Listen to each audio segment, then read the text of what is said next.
जब प्रभास का नाम आता है ना तो ऑडियंस खुद ब खुद सोच लेती है कि भाई साहब इस बार कुछ बड़ा होने वाला है।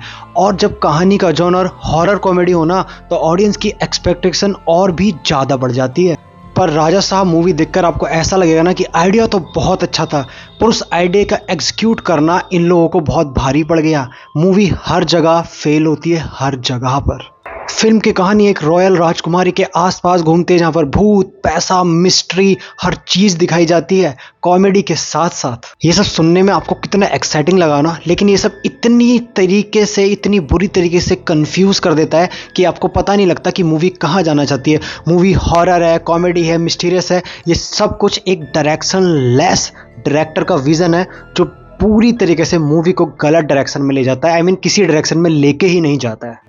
फिल्म का पूरा फर्स्ट हाफ सिर्फ कॉमेडी पे फोकस करता है, लेकिन वो कॉमेडी इतनी पुरानी है कि आप 1990 या 2000 में इस तरीके की कॉमेडी देखते थे, 1990-2000 में भी आप वो कॉमेडी शायद ना देख पाओ जो कि राजा साहब के अंदर करके दिखाई गई है। ये लोग फिल्म के सेकंड हाफ को हॉरर बनाना चाहते थे, लेकिन फिल्म वहां पर भी कंफ्यूज होती है कि ऑडियंस को हंसाना है या डराना है। फिल्म का पता ही नहीं चलता कि वो ऑडियंस को क्या दिखाना चाहती है और डायरेक्टर का भी पता नहीं चलता। तो आप ना तो हंसते हो ना डरते हो, सिर्फ कंफ्यूज रहते हो कि भाई ये क्या चल रहा है। हॉरर के नाम पे आपका चूतिया काटा गया। कोई भी ऐसा सीन नहीं है जो आप याद रखोगे कि मैं प्रभास की मूवी देखने गया था जो कि हॉरर कॉमेडी थी और आपको वो सीन घर आके याद रहे। लिटरली एक भी ऐसा सीन नहीं है इस मूवी के अंदर। और भाई साहब इसका बैकग्राउंड म्यूजिक ना मूवी के थीम को बिल्कुल मैच नहीं करता। कभी इतना लाउड, कभी इतना स्लो। कैसा सीन चल रहा है उसके हिसाब से तो बिल्कुल भी बैकग्राउंड म्यूजिक नहीं दिया गया है। अगर आप ये सोच रहे हो ना कि आपने कोई इससे पहले कोई हॉरर कॉमेडी देखी हो जो कि एवरेज हो, तो ये मान के चलो ये उस मूवी से भी बुरी है। ये सिर्फ एवरेज नहीं है, उस मूवी से भी बुरी है। अगर आप भूल भुलैया जैसा कुछ सोच के जा रहे हो ना तो वैसा आपको कुछ नहीं मिलने वाला। और कॉमेडी तो मैं आपको ऑलरेडी बता चुका हूँ भाई, 1990 और 2010 की कॉमेडी लगती है भाई। ऐसी कॉमेडी जो लिटरली आपको भाई हंसी नहीं आ सकती, गारंटी देता हूँ आपको हंसी नहीं आएगी। और जो लोग इन पे भी हंस रहे हैं ना, अब मैं उनके लिए कुछ नहीं कह सकता। ऐसा है ना भाई, आजकल ऑडियंस ना बहुत ज़्यादा सियाणी हो गई है। वो ना हॉरर मूवी और कॉमेडी मूवी देखना तो पसंद करती हैं, बट उनको कंटेंट के साथ चाहिए। जैसा कि स्त्री 2 में था, भूल भुलैया में था। कंटेंट होना बहुत ज़रूरी है, जैसा कि मुंजिया में था। अगर हम वैसा कंटेंट नहीं दे पाते ना तो आप कैसी भी हॉरर कॉमेडी बना लो, वो नहीं चलेगी। उसमें कितना भी बड़ा स्टार हो, प्रभास हो, शाहरुख खान हो, अल्लू अर्जुन, अक्षय कुमार हो, वो मूवी नहीं चल सकती।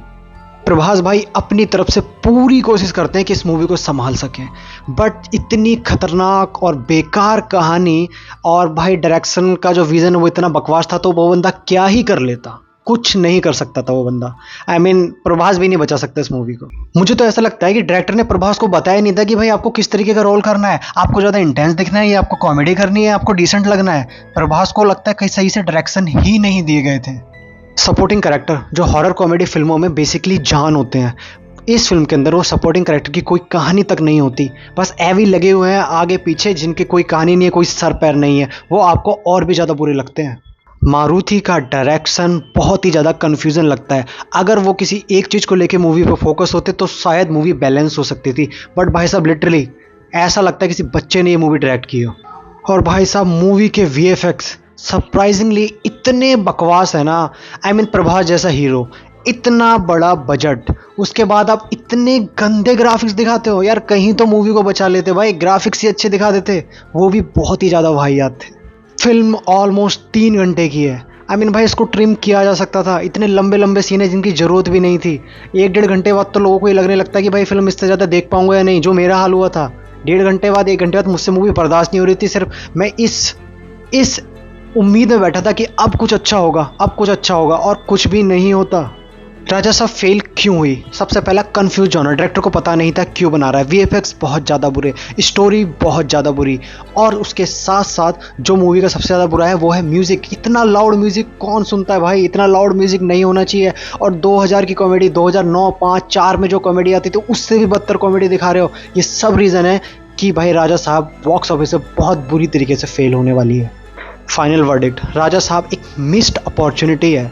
भाई साहब स्टोरी अच्छी थी, आइडिया अच्छा था जिस पे अच्छे विजन के साथ एक अच्छी कहानी बनाई जा सकती थी, बट क्या कर सकते हैं, जब डायरेक्टर यही देना चाहता था तो यही उम्मीद की जा सकती है।